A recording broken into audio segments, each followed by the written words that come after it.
안녕하세요. 반갑습니다. 시청자 여러분 안녕하세요. 성경사랑방, 성경으로 보는 사람 사는 이야기 백소영입니다. 만나뵙게 돼서 너무 반갑습니다. 네, 또 우리 공부 시간이 왔네요. 예, 즐거운 공부 시간인데 네. 예, 오늘은 내용은 좀 슬플 것 같아요. 오늘 내용은 슬픈 내용인가요? 만약 기억하신다면 훌다가 네. 쿨하게 바느질하면서 했던 예언의 내용을 아주 핵심 내용을 기억하신다면 네. 이미 늦었다 네, 맞아요. 하는 예언이었잖아요. 네. 돌이키기에는 왜 므낫세의 55년 통치 이야기를 잠깐 했었습니다만은 그 악한 통치로 인해서 예루살렘이 여기서부터 저기까지가 온통 피로 가득하다. 무고한 자들의 피로 가득한 이때가 이렇게나 오래 지속이 됐는데 돌이키긴 늦었다. 그러니까 한마디로 말하면 너희는 망한다. 이렇게 예언을 했었잖아요. 네. 그래서 바로 그 예언을 계속 전하면서 그 한 군데서, 그러니까 정말 그 한 가운데, 망해가는 한 가운데서 애통하면서 말씀을 맡아서 전했던 예레미야의 이야기를 오늘 할 거거든요. 네. 예레미야. 네. 예레미야 하면 또 눈물의 선지자로 유명하잖아요. 그렇죠. 우리가 애칭을 선지자마다 붙일 때 눈물의 선지자라고 네. 얘기를 하죠. 그래서 우리도 예, 성경 공부는 즐겁지만 오늘은 조금은 비통하는 마음을 가지고 한번 시작해 볼까요? 네.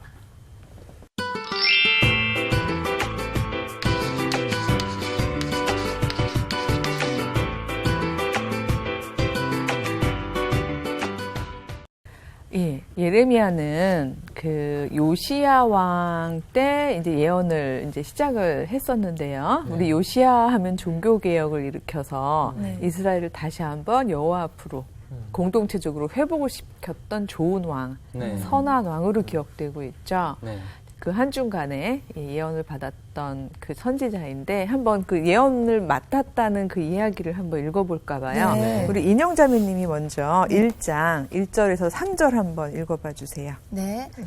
베냐민 땅 아나돗의 제사장 중 힐기야의 아들 예르미야의 말이다. 아몬의 아들 유다왕 요시야가 다스린 지 13년에 여호와의 말씀이 예레미야에게 임하였고 요시야의 아들 유다의 왕 여호야김 시대부터 요시야의 아들 유다의 왕 시드기야의 11년 말까지 곧 5월에 예루살렘에 사로잡혀 가기까지 임하니라. 예. 한 4줄밖에 안 되는데 여기에 너무나 많은 사람 이름이 나와서 얼른 집중이 안 되시죠? 네. 이 왕들의 이야기는 우리가 이제 다음 시간에 좀 구체적으로 살펴볼 수 있을 것 같고요. 네. 요시야 왕 이후에 한 20여 년 동안에 마지막 유다의 왕들 4왕이 막 갈려요. 이제 마지막이거든요. 한 20년 만에 4왕이면 굉장히 빨리빨리 이제 네. 막 갈라지는 상황이 되는데 바로 그 시절에 예언을 맡아서 전했던 예언자인 예레미야에 대한 이제 소위 말하는 서론 부분이 되는 거죠. 그때 말씀을 전하기 시작했다 이런 이야기를 하는 건데 그럼 4명의 왕이 통치를 했으면 그렇게 말씀하셨잖아요. 제가 생각했을 때는 그러면은 통치 기간이 굉장히 짧았어요. 예, 그 하는 생각이 드네요. 이야기는 다음 시간에 그래요? 예, 하게 될 것 같고요. 오늘은 이제 그 기간 동안에 했던 예레미야 이야기를 하는 건데 패널분들께 한번 여쭤보고 싶어요. 그러니까 사실 예루살렘은 망한다라는 예언을 처음 했던 사람은 미가라는 네. 예언자였거든요. 여러분 같으면 똑같은 예언인데 먼저 전하기만 하고 남들이 전혀 위기감을 못 느낄 때 전하기만 하고 눈으로 안 보는 거랑 네. 나중 일이니까 네. 예레미야처럼 내가 이제 그 한 가운데를 살아갈 거거든요. 살아가면서 전하는 거랑 어느 게 덜 슬프실 것 같아요? 아무래도 보지 첫 않는 번째 게 경우가 보지 차라리 않는 것이 그렇죠. 차라리 안 보는 게 이미 자명한 거는 하나님께 말씀을 맡아서 알지만 네. 그걸 본다는 건 정말 얼마나 애통할 일이에요. 근데 이 예레미야는 바로 그 몫을 맡았어요. 같은 하나님의 말씀을 전하지만 그 한가운데에서 그 애곡하는 백성들과 함께 그 고통을 함께 짊어지고 갔어야 했던 그런 선지자거든요. 그래서 얼마나 정말 애통해 했는지 더군다나 개인적인 성품도 되게 이렇게 시인의 감수성을 가진 예민한 사람이었던 것 같아요. 그래서 군데군데 사실 분량면으로 보면은 이 예언서들 중에서 예레미야서가 제일 분량이 많거든요.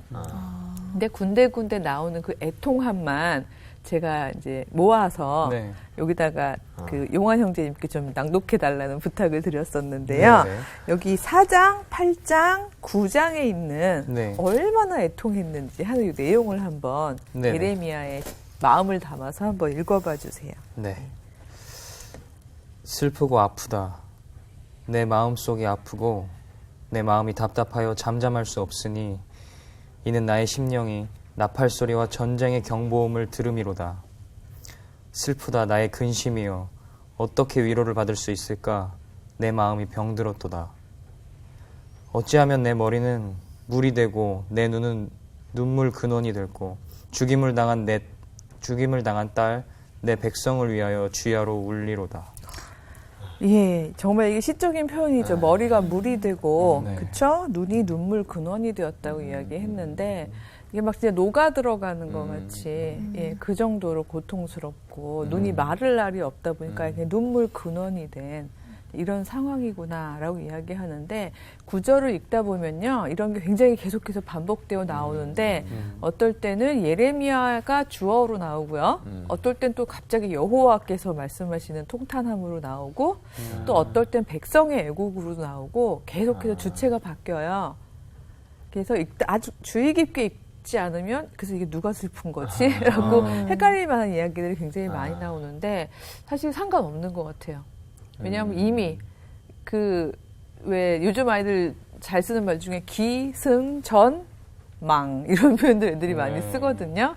보통은 무언가가 이렇게 막 일이 승승장구해서 결실을 맺어야 되는데 쭉 가다가 절벽에 부딪히는 그런 느낌을 표현한 말이라고 생각하는데 정말 이스라엘이야말로 좀 그런 상황이 된 거예요. 그렇죠? 그러니 뭐 그 상황에서 여호와께서도 애통하시고 예레미야도 애통하고 백성들도 애통하긴 마찬가지니까 지금 주어가 누구냐보다 이만큼 슬프다는 거죠. 모두가 아프다는 거죠. 모두가 너무 슬프다는 얘기를 하고 있으면서 그래서 예레미야는 이 한가운데 지나면서 오죽하면 자기가 태어난 날을 저주해요. 네, 그 부분을 제가 잠깐 읽어봐 드리면요. 그 마음이 느껴지네요. 그러게 말이에요. 네. 15장 10절인데요. 내게 재앙이로다 나의 어머니여 어머니께서 나를 온 세계에 다투는 자와 싸우는 자를 만날 자로 낳으셨도다. 내가 꾸어지지도 아니하였고 사람이 내게 꾸이지도 아니하였건만은 다 나를 저주하는도다. 내가 특별히 남한테 해를 끼친 적도 없고 예, 뭐 채무를 감당해야 될 사람도 아니고 살아가면서 내가 개인적으로 잘못한 게 없음에도 불구하고 내가 만난 사람들은 다 어떤 사람들이라는 거예요? 다 나랑 싸우고 다투고 저주할 자들 투성이다. 네. 왜요? 예언했을 뿐인데. 그렇죠. 내 예언이 희망이 하나도 안 보이는 예언을 해야만 하잖아요. 그래도 이전까지의 예언자들은, 그러니까 주전 8세기, 7세기 이때의 예언자들은 엄하게 얘기는 했지만, 그렇지만 끝에 가면 항상 반전이 있었죠. 하지만 너희가 돌이키면 이런 식으로 얘기하면서 그래도 희망을 얘기했었잖아요. 근데 이제는요 아예 말 그대로 놨어요. 이 예레미야 예언들 보면은요 아무것도 하지 마. 어차피 망하는 거야. 그러니까 너희에게는 망밖에 없어. 그리고 이제 이 바벨론이 이제 신흥 바벨론이 지금 강하게 지금 오고 있는데 어차피 너희는 거기로 끌려갈 거고 망할 거니까 그냥 거기서 시키는 대로 해. 이런 식의 예언을 하게 되니 자칫 잘못하면 매국노처럼도 보일 수 있잖아요.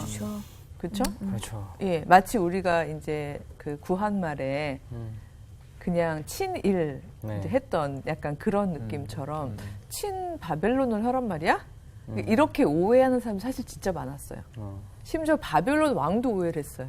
그 나중에 이런 말을 하다 보니까 이제 예루살렘 안에서는 막 예레미야를 너무 싫어해가지고 막 감옥에 가두기도 하고요. 또 백성들에 의해서 막 진흙구덩이에 파묻히기도 했었어요. 이런 매국노 같으니라고 막 이러면서. 그러니까 바벨론 왕 입장에서 볼 때는 저 예언자는 우리 편? 약간 왜냐하면 그냥 저항하지 말고 당해 이런 이야기를 하고 있으니까 왠지 자기네 편 같아서 나중에 예루살렘 침공해서 들어올 때 예레미야에게 자유를 줘요. 그러니까 감옥에서 오히려 풀어주고 네 마음대로 하세요? 막 이렇게 하는 정도로 여기 있을래요? 우리랑 바벨론으로 갈래요? 막 이렇게까지 자유를 주는데 그러니까 그 정도로 오해를 할 정도로 적국마저 오해를 할 정도로 그냥 완전히 지금 할 수 있는 일이라고는 철저하게 망하는 것밖에 없어.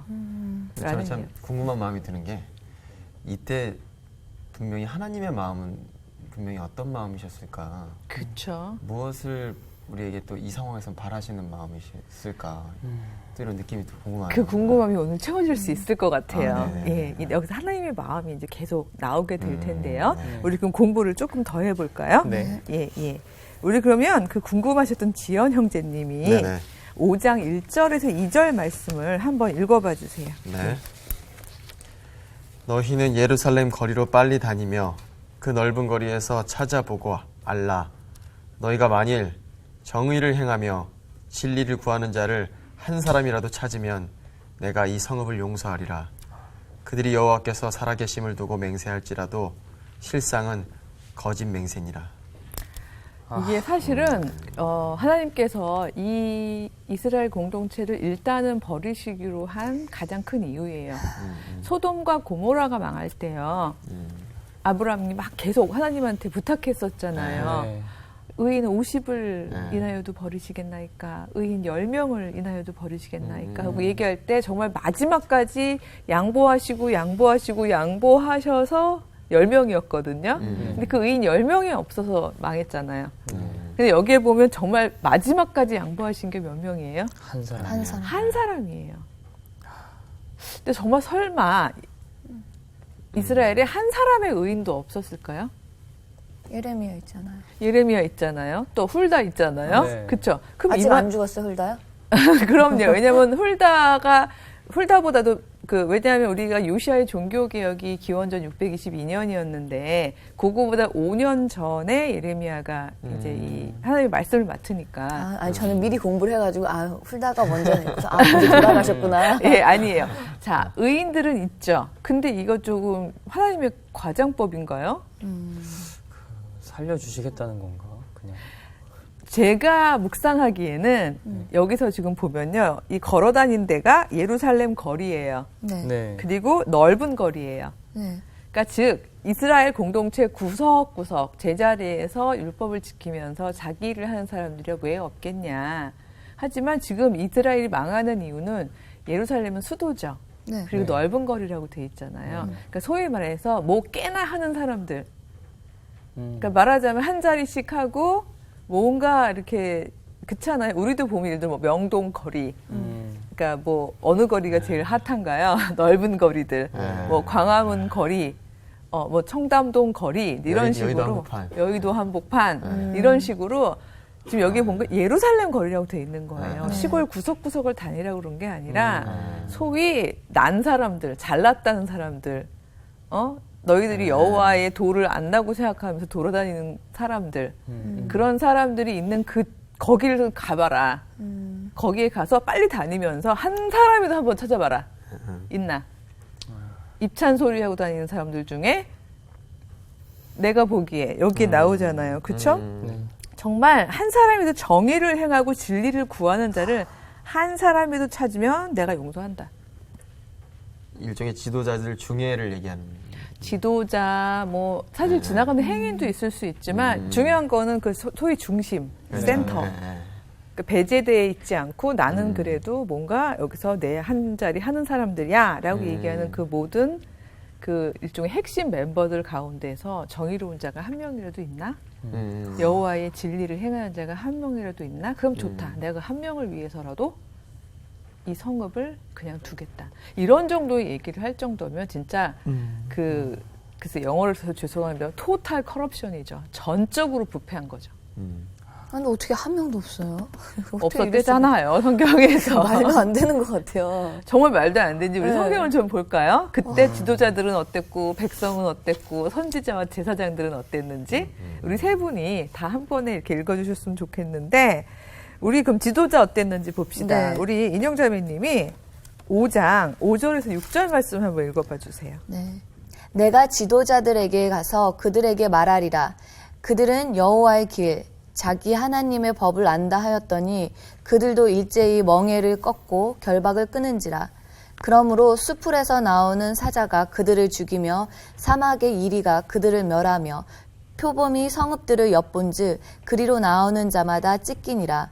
이는 그들의 허물이 많고 반역이 심함이니이다. 예, 중간에 어떤 이제 그들이 당할 저주에 대한 이야기가 들어있는 거고요. 중요한 사실은 이들이 여호와의 길, 자기 하나님의 법을 안다고 그러고 다니고 있다는 거예요. 지도자들이 입으로는 안다고 그러고 다니고 있는데 하나님의 결론은 맨 마지막에 나오죠. 허물이 많고 반역이 심하다. 내가 볼 때는 니들 몰라. 그 얘기인 거죠. 그러니까 지도자들은 지금 이러면서 예루살렘 거리를 활보하고 있어요. 그러니 거기에 의의는 없다는 거죠. 예. 그러면 우리 용환 형제님께서 네. 백성들은 어떤지 한번 5장 12절에서 13절을 한번 읽어봐 주세요. 네. 그들이 여호와를 인정하지 아니하며 말하기를 여호와께서는 계시지 아니하니 재앙이 우리에게 임하지 아니할 것이요 우리가 칼과 기근을 보지 아니할 것이며 선지자들은 바람이라 말씀이 그들의 속에 있지 아니한즉 그같이 그들이 당하리라 하느니라. 와. 백성도 뭐 네. 도찐개찐이죠. 많이 상태가 많이 안 좋네. 네. 예, 지도자만의 문제가 아닌 거예요. 그렇죠, 그러니까 백성들도 아예 대놓고 한다는 얘기가 여호와 안 계셔. 계시긴 뭐가 계셔. 막 이런 정도의 이야기를 하면서 재앙은 우리에게 임하지 않을 거야. 이 화려한 예루살렘 거리를 봐. 그러니까 나름 되게 잘 먹고 잘 살고 있는 어떤. 왜냐하면 예루살렘 아마 제가 생각할 때 그 바깥 세상은 정말 가난하고 예, 오죽하면 나그네들까지 불러먹이는 6월절 축제 때 모두가 이렇게 가난한 사람들이 함께 기뻐했겠어요. 근데 지금 그들이 배제된 공간으로서 예루살렘이거든요. 소위 승자들의 모임터. 근데 거기에서 사는 백성들은 나름대로 이제 말하자면 소위 잘 사는 꽤나 사는 사람들일 텐데 이들은 그렇게 얘기한다는 거죠. 뭐 여호와? 글쎄, 뭐 거의 말하자면 별로 신경 안 써. 우리는 여호와 없이도 우리 잘 살고 있어. 네, 충분히. 근데 굉장히 손짓한 게 네. 약간 그러니까 우리들의 모습 같은 느낌이 좀 드는 것 같아요. 저도 묵상하고 준비하면서 계속해서 지금의 우리나라의 모습을 많이 보게 돼요. 그러면서 우리 굳이 막 애써서 막 만나 이러고 기대하고 뭐 이렇게 하루하루 여호와를 앙망하는 신앙 안 살아도 충분히 나의 현재도 만족하고 미래도 뭐 배부를 수 있을 만큼 쭉 축적해 놨어. 괜찮아? 뭐 이렇게 살아가는 백성들의 모습인 거잖아요. 저는 지금 애굽이 딱 오버랩 되네요. 예전에, 출애굽 전에, 출애굽 직전에 애굽. 그 완악함으로 듣지 못하는. 그렇죠. 예. 그 상태인 거예요. 말하자면. 그러면서 선지자들 하고 다니는 저 얘기들 다 바람 같은 얘기들이야. 저거 다 사실도 아니고 진짜도 아니고 그러니까 아예 관심 자체를 끄는 거죠. 백성들은. 이 종합의 이야기를 우리 지연 형제님이 한번 읽어봐 주시면 좋겠는데요. 종합된 말이 또 종합된 말인 건데요. 5장 31절하고요. 네. 6장 13절에서 14절을 한번 이어서 읽어봐 주세요. 네. 선지자들은 거짓을 예언하며 제사장들은 자기 권력으로 다스리며 내 백성은 그것을 좋게 여기니 마지막에는 너희가 어찌하려느냐. 이는 그들이 가장 작은 자로부터 큰 자까지 다 탐욕을 부리며 선지자로부터 제사장까지 다 거짓을 행함이라. 그들이 내 백성의 상처를 가볍게 여기면서 말하기를 평강하다 평강하다 하나 평강이 없도다. 와. 예, 뭐 정말 아이들 표현대로 노답이죠. 답이 없어요. 행노답이네요. 예, 그게 요즘에 그런 표현들을 많이 쓰더라고요. 이건 정말로 그냥 지도자만의 부패함이 아닌 거예요. 근데 공동체 전체가 여기 보면 큰 자부터 작은 자에 이르기까지. 이게 너무 마음이 아파요. 그렇죠. 작은 자까지도. 작은 자까지도 이게 여호와의 규례대로 살아가는 사람들이 아닌 거예요. 이게 가능했다는 게 참 한탄스럽네요. 그러다 보니까 여호와께서는 아까 지연 형제 여호와께서는 어떤 마음이셨을까라는 표현을 쓰셨지만 여호와 입장에서도 어떤 극단의 선택을 하실 수밖에 없으셨다는 생각이 드는 게 우리 인영자매님 6장 16절을 읽어봐 주시면 여호와의 선택은 이거였어요. 여호와께서 이와 같이 말씀하시되 너희는 길에 서서 보며 옛적 길 곧 선한 길이 어디인지 알아보고 그리로 가라. 너희 심령이 평강을 얻으리라. 하나 그들의 대답이 우리는 그리로 가지 않겠노라 하였으며. 예, 지금 이게 그 상황인 건데요. 요거 앞에 좀 말씀을 드리면 이런 상황을 보면서 예레미야가 애통해하고 속상해하는데도 불구하고 여호와께서는 어떤 말씀을 맡기시냐면요. 이 사람들을 위해서 더 이상 기도하지 말아라. 나한테 강구할 필요 없다. 내가 이미 결단 내렸다.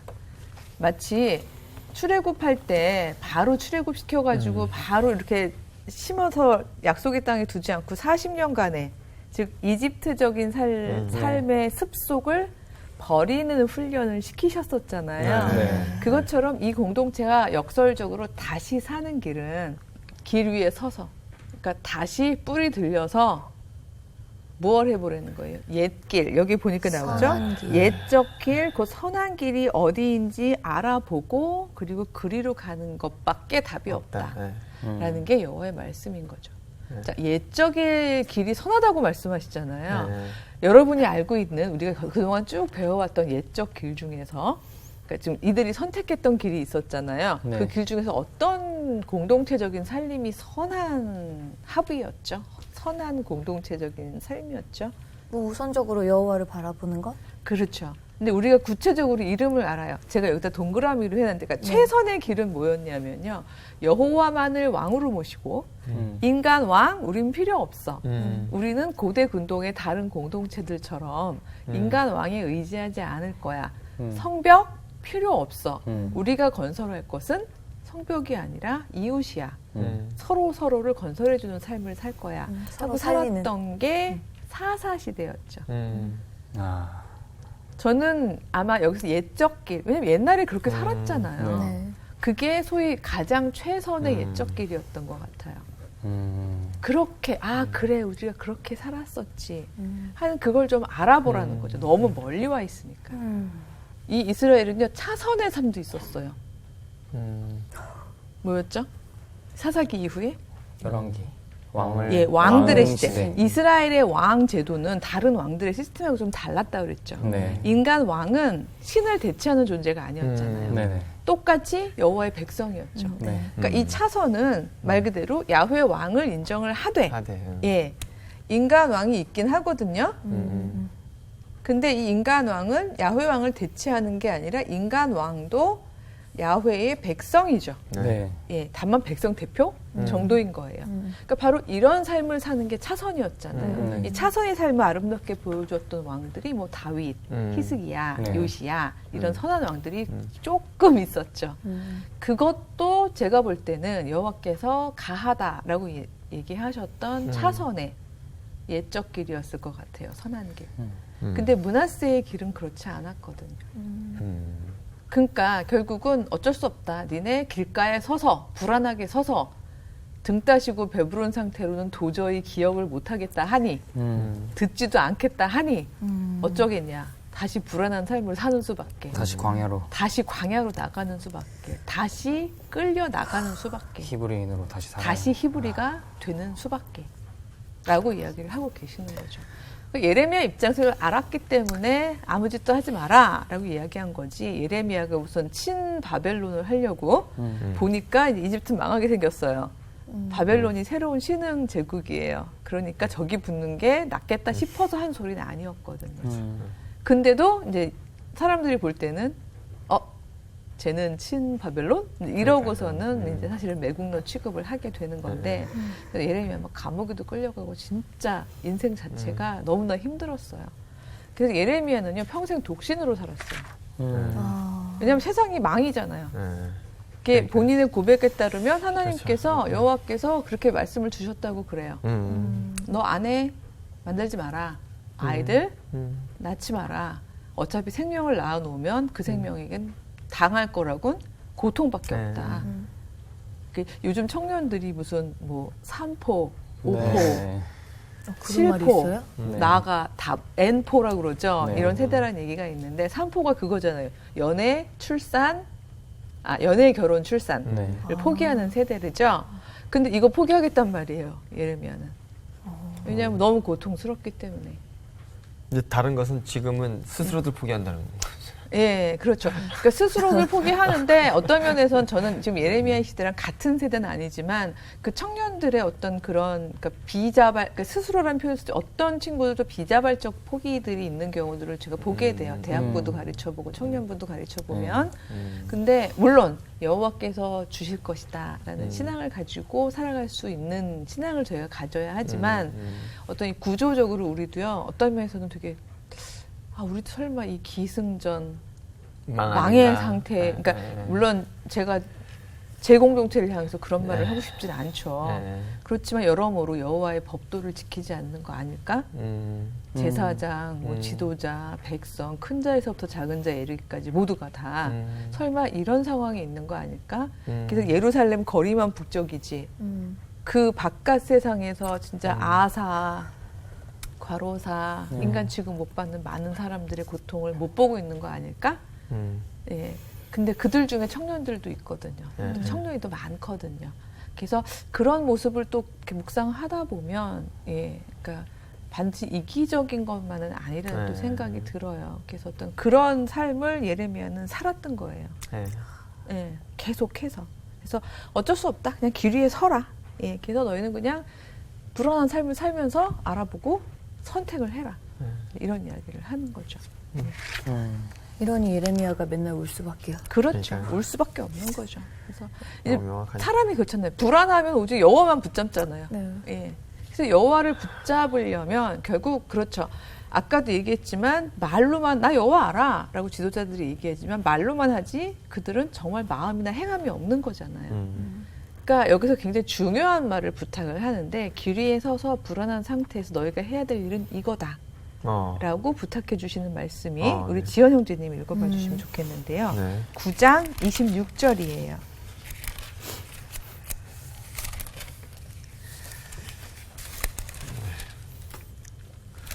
곧 애굽과 유다와 에돔과 암몬 자손과 모압과 및 광야에 살면서 살적을 깎은 자들에게라. 무릇 모든 민족은 할례를 받지 못하였고 이스라엘은 마음의 할례를 받지 못하였느니라 하셨느니라. 예. 할례라는 거요. 네. 이게 원래는 선별된 민족으로서의 상징이었잖아요. 네. 네. 근데 그 의미는 다 없어져 버리고요. 이제는 그냥 하나의 문화적 습속이 되어버린 거라는 거죠. 관습처럼. 관습처럼. 네. 그래서 그냥 겉으로 하는 육신의 할례가 뭐가 중요하냐. 그건 하나의 상징이었을 뿐이다. 여기서 뭐를 받으래요? 마음의 할례. 마음의 할례를 받으라는 거죠. 그래서 정말 중요한 거는 이제 이방인들은 그나마 그 할례도 못 받았으니 그들은 할례라는 건 그러니까 할례 자체가 문제가 아니라 여호와의 규례대로 살겠다는 선택인 거니까 이방인들은 그런 선택을 하고 너희들이 더 중요한 거는 너희는 마음으로 그 할례를 받으라는 이야기죠. 그래서 결국 예레미야는 눈물의 선지자 예레미야가 했던 말씀은 이 공동체가 망할 거다라는 이 말이 사실은 그 기저에 깔려있는 말은 살기 위해서 다시 세워지기 위해서 다시 하나님의 거룩한 공동체로 제사장 나라로 쓰임을 받기 위해서 너희는 어쩔 수 없이 뿌리 들려서 던져져야 된다. 그러니까 던져지는 삶을 살아야 할 것 같다. 그러니 길 위에 서서 옛적 길에 대해서 다시 한번 생각해보고 묵상해라 라는 말씀을 전해준 거죠. 그리고 이런 이야기를 하고서 만약에 예레미야가 바벨론에게 그 승리를 이제 이루었던 바벨론에게 붙어서 허위허식을 하고 막 승승장구를 했다면 진짜 매국노죠. 그러나 예레미야는 애통하면서 남아있는 사람들하고 끝까지 예루살렘을 지키다가 그리고 이제 또 뭐 뒤에 이야기는 제가 나중에 좀 할 기회가 있겠습니다만은 정말 말 그대로 계속해서 낮은 사람들하고 함께 했었어요. 그러다 굉장히 슬픈 종말을 맞게 되는데 그 사람도 길거리에서 죽은 거죠. 예, 이집트로 끌려가서 이제 죽게 되는 삶을 살게 되는데 결국 그 어쩔 수 없이 다시 세워지기 위해서 너는 망해야 된다라는 이 말씀을 우리도 한 주간 동안 좀 깊게 새겼으면 좋겠어요. 쉬운 말씀은 아니지만 그렇지만 우리가 혹시 그런 상황에 와 있는 건 아닐까? 우리는 다시 한 번쯤 어떤 그 불완전해서 오로지 여호와만 붙잡는 대로 던져져야 되는 게 아닐까? 예, 그런 묵상을 하는 그런 한 주간이 되었으면 좋겠습니다. 네. 우리 기도로 마무리를 해볼까요? 네. 예. 사랑의 하나님, 오늘 예레미야의 무거운 말씀을 들었습니다. 눈이 마를 날이 없고 머리가 온통 물처럼 녹아 들어갈 만큼 애통한 예레미야의 이 말씀이 오직 남유다만의 패망이 아니라 지금 이 문명의 한가운데에서 풍족하다, 아무 걱정이 없다 이렇게 생각하고 사는 우리들에게도 주시는 말씀은 아닌지 새겨보게 하여 주시옵소서. 행여 저희들이 여호와께서 굳이 개입하실 필요가 없다고 생각하는 그런 정말 흥청망청하고 아무 걱정이 없는 삶을 살고 있다면 이것이 바로 망하기 직전의 사인이라는 것을 경고로 알아 깨달아 살아있는 신앙인으로 저희들 회개할 수 있는 기회를 허락하여 주시옵소서. 예수님의 이름으로 간절히 기도드렸습니다. 아멘.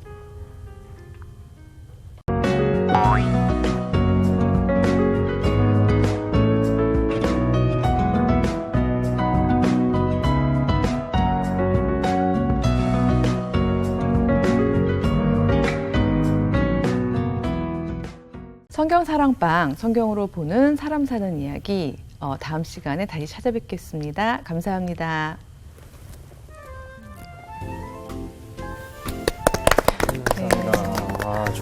다 기운을 마음이 진짜 빼드려서 무겁네요. 희망의 메시지는 없나요, 예레미야? 두 가지 저는 오히려 좀 희망을 봤어요. 그 뭐냐면 두 가지인데 참 예레미야의 입장에서 하기 싫어도 해야 되는 게 진짜 사명이구나.